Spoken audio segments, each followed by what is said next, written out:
Hey everyone, Cyclone here, and we are 1 week away from spine surgery.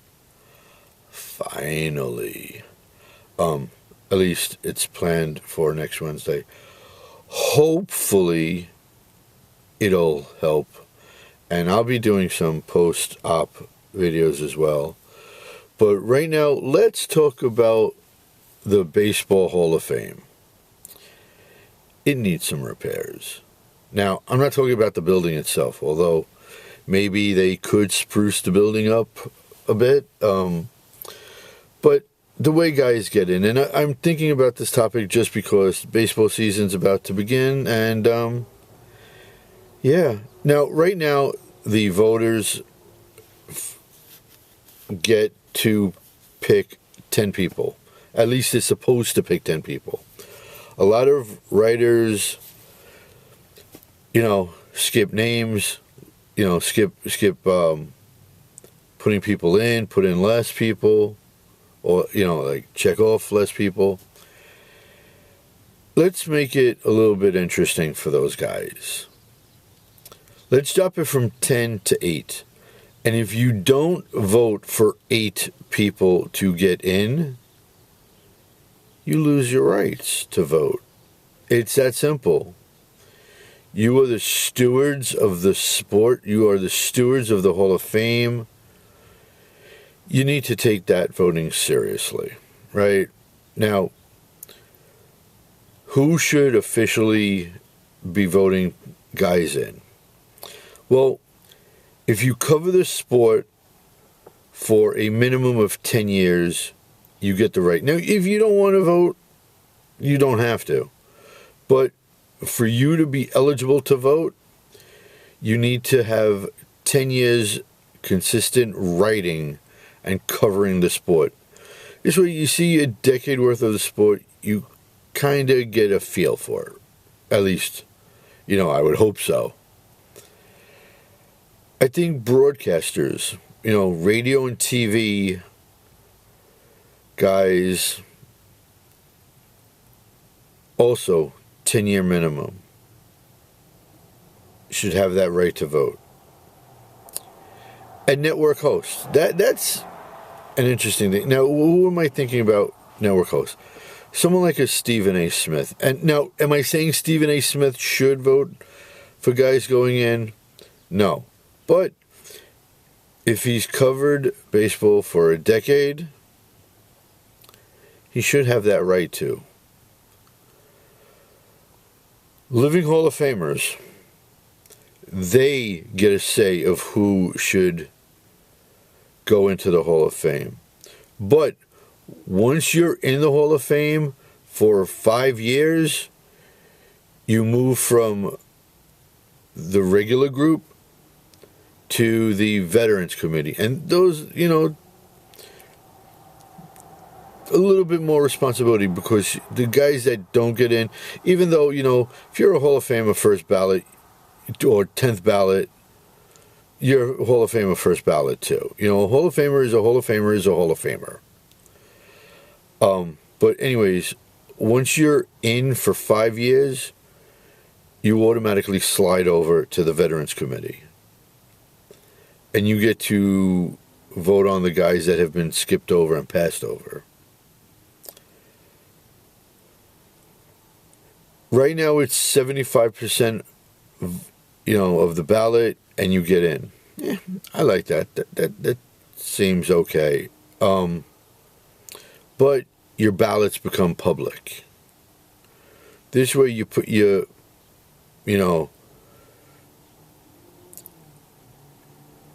you're putting your name on the line, so to speak, voting guys in. Now, look, it's okay to put guys that have cheated memorabilia into the Hall of Fame. Bonds, Clemens, A-Rod, guys like that. Joe Jackson, P. Rose. It's okay to put their memorabilia in, because the Hall of Fame should sort of be like angels in the outfield in a way. Okay?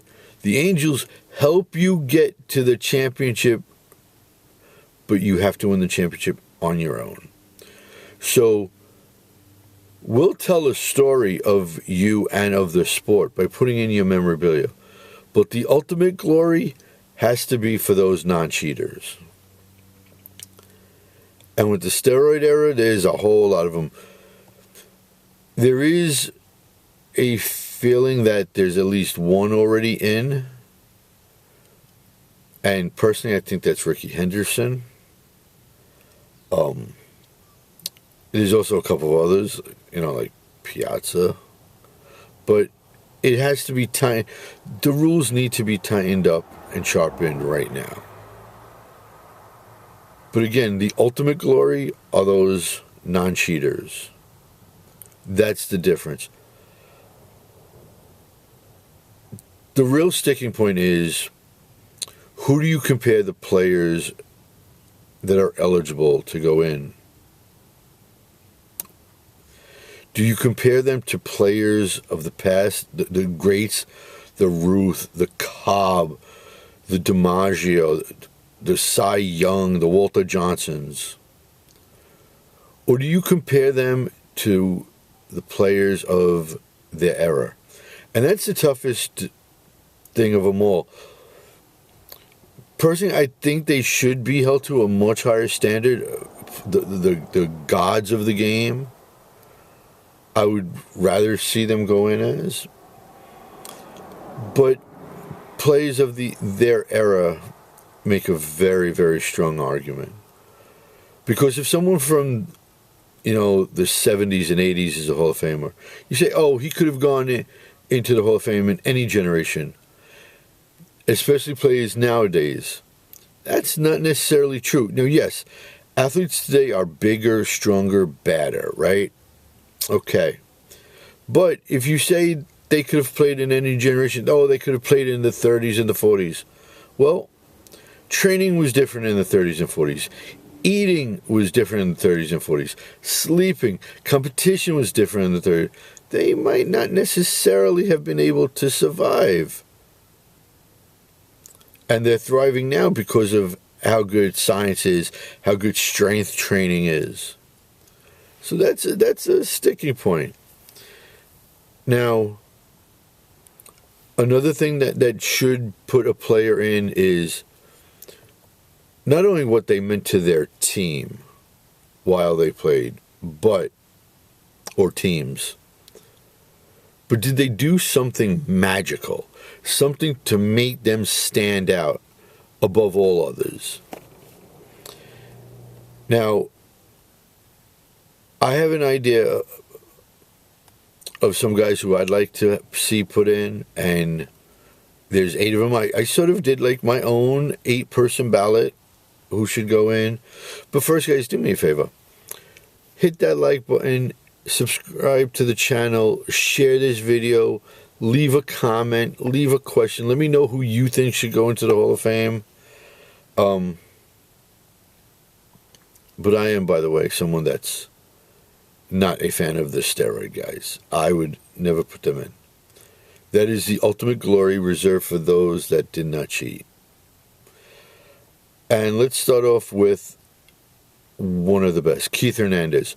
Arguably the greatest fielding first baseman ever. He made a quantum leap for first baseman compared before and first baseman after him.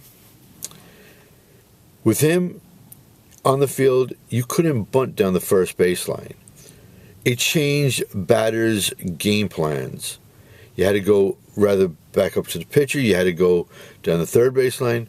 You couldn't bunt to first base. That is reason number one.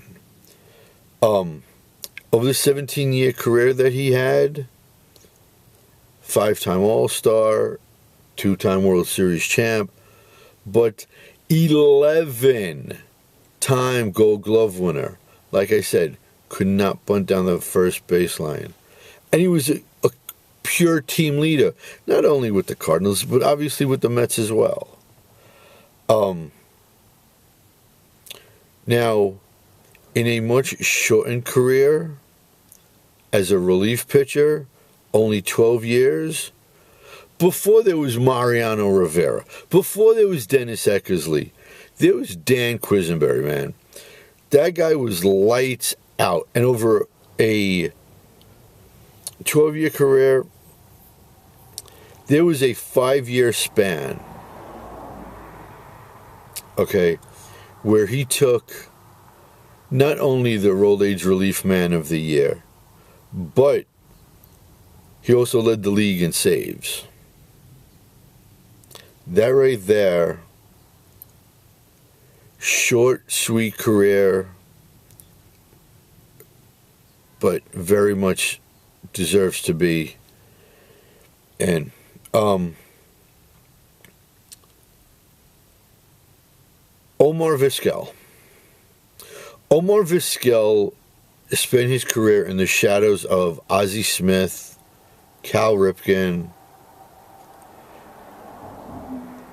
but has 404 stolen bases, 2,877 hits, and he's sort of very comparable to Phil Rizzuto because he too, much like Keith Hernandez, 11 Gold Gloves, and he's such an underrated shortstop. Okay. Now, the batting average wasn't there for him, and batting average wasn't there for somebody else. But look at some of this guy's stats, okay? 22 years in the sport, okay? 6-time All-Star, 2-time World Series champ, 390 home runs, so he's just shy of 400. One of the hearts and souls in the team's clubhouse. And to this day, he still ranks, after all the years he's been retired, he is still number 2 all-time in assists at his position, and that is 5,279 assists at third base. Greg Nettles. Now, I think the only thing possibly holding Greg Nettles back is a batting average. It's sub 250. It's 248 batting average. And I understand the argument that that batting average isn't worthy of Hall of Fame, but everything else he did, okay, and for a good chunk of his career, he was in the shadow of two really, well, one superstar and one really, really, really good player in Brooks Robinson and Ron Santo, and Sal Bando. And yeah, there's an argument that Sal Bando should be in the Hall of Fame too, but he's not on my ballot, right? Sweet Lou Whitaker deserves it. Part of, over a 19-year career, one of the slickest double play combos there ever was. And again, his glove overshadowed his bat, although Rookie of the Year winner, 4 Silver Slugger awards, okay, 3 Gold Gloves, 5-time All-Star. Him and Alan Trammell going up the middle, you knew you were not getting, on base, anything up the middle. And if there was a runner on first, you knew you just hit into a double play. Bill Freehan. Bill Freehan is somebody that absolutely deserves to be in the Hall of Fame as well. 11-time All-Star over a 15-year career. 5-time Gold Glove winner. 993 fielding percentage. And that was still number 1 all the way until 2002 when Dan Wilson, broke his record. And his numbers for putouts still remained at the top until Gary Carter passed him, and also Carlton Fisk. Well, Carlton Fisk passed him first, obviously, and then Gary Carter passed him.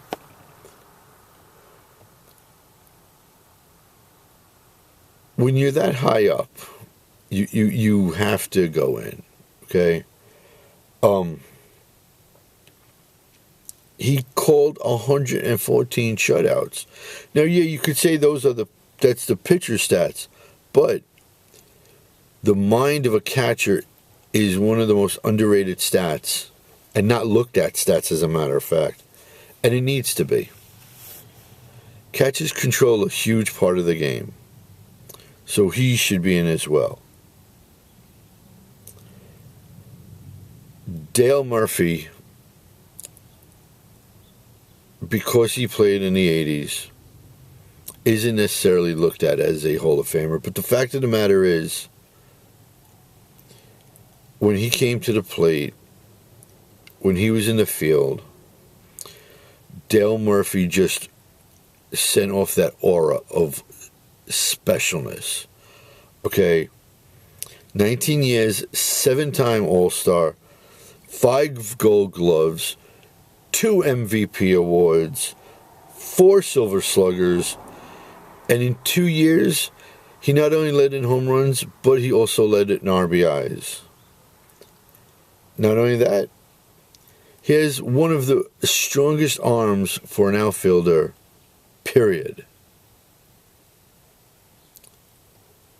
So I give Dale Murphy props, and I put him on my ballot. So we have Keith, we have Sweet Lou, Omar Vizquel, we have Greg Nettles, Dale Murphy, Bill Freehan, we have Dan Quisenberry, and my last and 8th person that should go into the Hall of Fame is Don Newcombe. Now, yes, Don started his career with the Negro Leagues and finished in Japan, and I get it, those years don't count for the Baseball Hall of Fame, but it's part of his story. He missed a couple of years because of the Korean War, so the guys that missed years to their career because of fighting in wars, whether it was Vietnam, World War II, Korea, that's the special mark, okay? 19-year career total, combined between all 3 leagues. Rookie of the Year. In 56, he took the wins leader, the Cy Young, and the MVP award. He's a 4-time All-Star. He was a strikeout leader, and he was kind of good with the bat, too. 283 hits and a 271 batting average, which is better than a couple of Hall of Famers, position players, too. And he is comparable very easily to Whitey Ford. And if Whitey Ford is in, you have to say Don Newcombe should be in. So there you have it. Those are my 8 ballot Hall of Famers. Let me know who you think should go in the Hall of Fame. And yeah, I know mine are basically the 80s guys, but that's personally my sweet spot.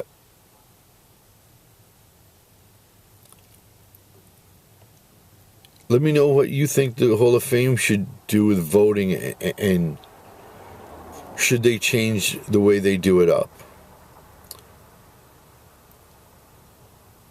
Please like the video, please share it out, and most importantly, please subscribe to the channel. It's free, costs you nothing, and it helps me out tremendously, and I'd be so appreciative. So until that next video drops, this is Cyclone saying, peace out, Homeski.